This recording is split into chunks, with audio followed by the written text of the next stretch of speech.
Welcome to Health News and Views, a podcast dedicated to bringing some clarity to the health disparities in the Black and Brown communities. If you believe there's a connection between food, sickness, and health, then you're in the right place. Let's begin the process of unraveling the truth. And now your host, Lynn Pete.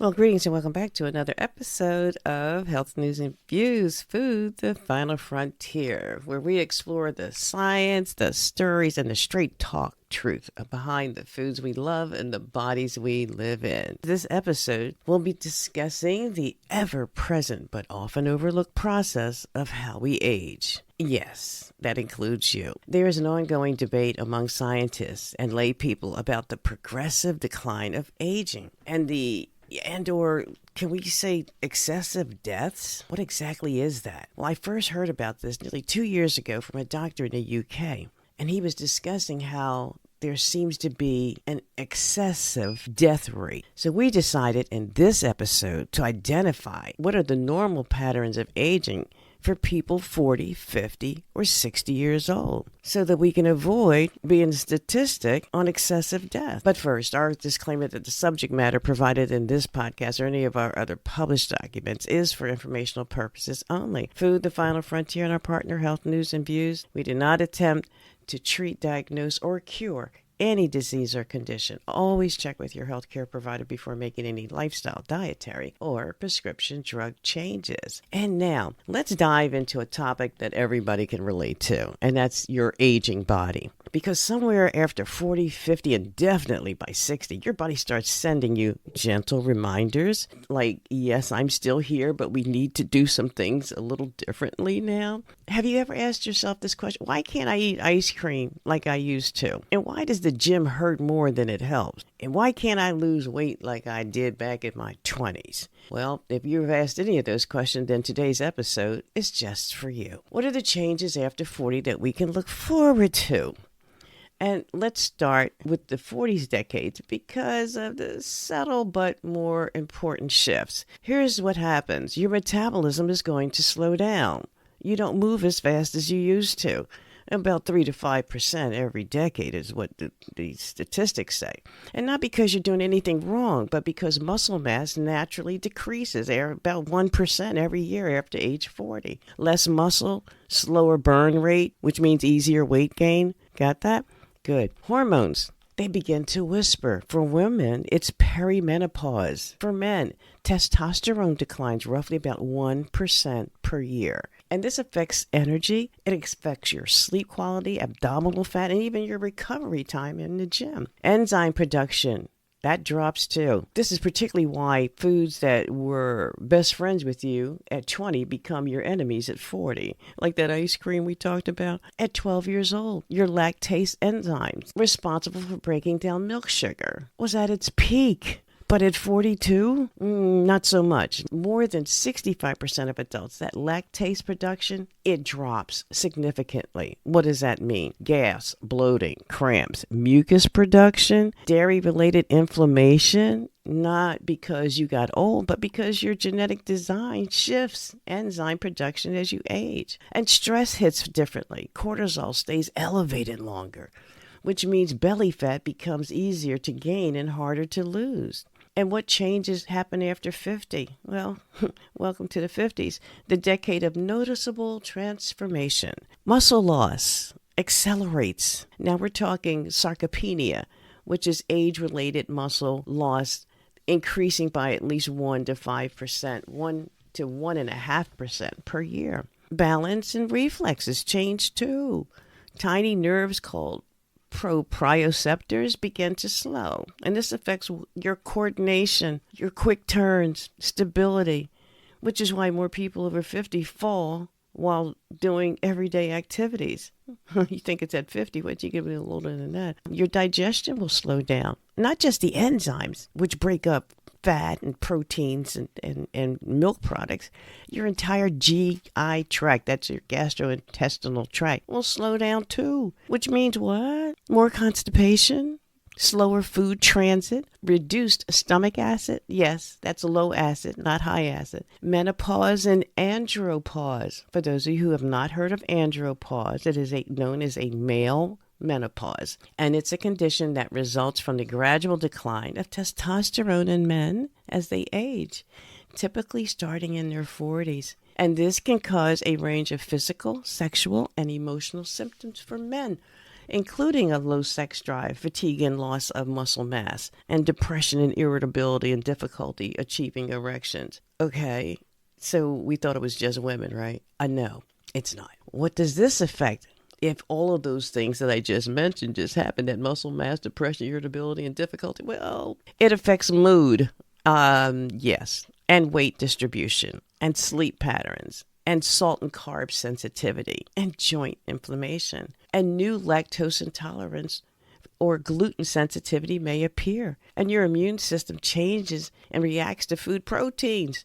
We just mentioned that. Your gut lining renews more slowly. The enzyme production continues dropping, and that's why ice cream at 52 hits different than at 12. So what changes at 60? Even more things to look forward to.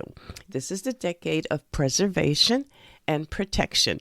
And so your mitochondria, that's your energy factories, they slow down. Slower recovery, more muscle soreness, afternoon fatigue. You ever feel like you need that nap in the afternoon? Slower tolerance for longer workouts. Oh, I just don't feel like doing this right now. Joint cartilage thins out, so impact exercises feel a little bit harsher. Like treadmill pounding, jumping workouts, and stair machines, forget about it. Blood vessels tend to stiffen, and this affects blood pressure and recovery. Your sense of thirst declines because you're not thirsty for water, none of that. It leads to dehydration. One of the biggest culprits amongst elderly is that they're dehydrated. But if your sense of thirst declines, it's not entirely your fault because you kind of go, well, I feel fine. Okay, you're not. You need to hydrate and daily and more often. Insulin sensitivity drops even further. Snacks you tolerated in the 20s now cause blood sugar spikes. I like those snacks. I like those salty snacks like pretzels and peanuts and potato chips. But guess what? Your body doesn't, because it now causes blood sugar spikes. And belly fat, that's easier to store too. You can just ask me. I'm a witness to that. Sugar crashes feel stronger. Late night eating hits harder. The body isn't failing. It's simply running on older operating system. Get it?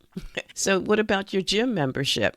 Do I really need this? Gym membership versus brisk walking. Well, gym membership can be helpful, but also problematic after 40. Why is that? Because the potential side effects include your overuse injuries. That's what they are, overuse injuries. Like, doctor, it hurts when I do that. Well, stop doing that. Knee and hip strain, wrist and shoulder pain, and pushing too heavy and too fast, kind of like we did when you're in your 20s. You can't do that anymore. High impact routines that age tendons and not muscle. So when you all that jumping, and I remember I was in that class, and I remember that I was at the time 36 and the trainer was 16, and she was doing this high impact aerobic exercise. And I was like, wait a minute, she can do that because her bones and her tendons are still young. And many people will injure themselves in the gym and end up less active for months. So you can't do what you used to do. Those aerobic heart pounding exercises to get your heart rate up to about 120, maybe not. So what's the research show about walking? Do you know brisk walking 30 minutes a day can lower your blood pressure, improve your blood sugar, reduce your belly fat, enhance your mood, strengthen your heart, and lower stress, and reduce inflammation. And you can outperform any high-intensity workouts for people over 50. Walking's gentle on your knees, your hips, your back, your feet, and your tendons. And for people 40 to 60 plus, walking preserves the joints while strengthening the heart. What a concept. So here's the magic combo. The best routine, not heavy lifting or sprints. It's brisk walking. It's light resistance, bands, light weights, things like that. Flexibility training. 2 to 3 days of strength training can focus on form and not ego. Improvements that bring joy, dancing, swimming, and biking and gardening. So what can you do now? Make some shifts. That enzyme thing we talked about earlier, decline and the metabolism changes. So after 40, reduce your dairy, increase your fiber, eat lean proteins, focus on healthy fats, and watch sodium. And watch those late night snacks too. Basically say, meet me in the kitchen, right? Add fermented foods and for your gut support. And choose easy to digest proteins. Add magnesium rich foods like greens and nuts. Increase your hydration and focus on bone supporting foods. And 60, smaller, more frequent meals. You don't have to eat like a stevedore, my dear. More plant-based proteins, more anti-inflammatory foods. Limit the alcohol and concentrated sugars. Increase your antioxidants like berries and greens and beans. And use the digestive enzymes if recommended by a provider. They are out there. You can buy digestive enzymes to give you a little boost. In closing, your body isn't breaking down. It's evolving.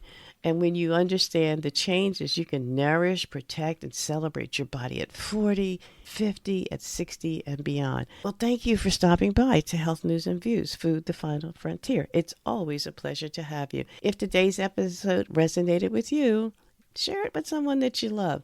And leave me a post at eatingtostaywell@gmail.com. That's all one word, eatingtostaywell@gmail.com. Your good health is a journey, and no one should walk it alone. You know, according to Pastor Mark Batterson, he says that God blesses us more so that we can be more of a blessing to others. You can do this. Make it a powerful day. See you next time. Peace.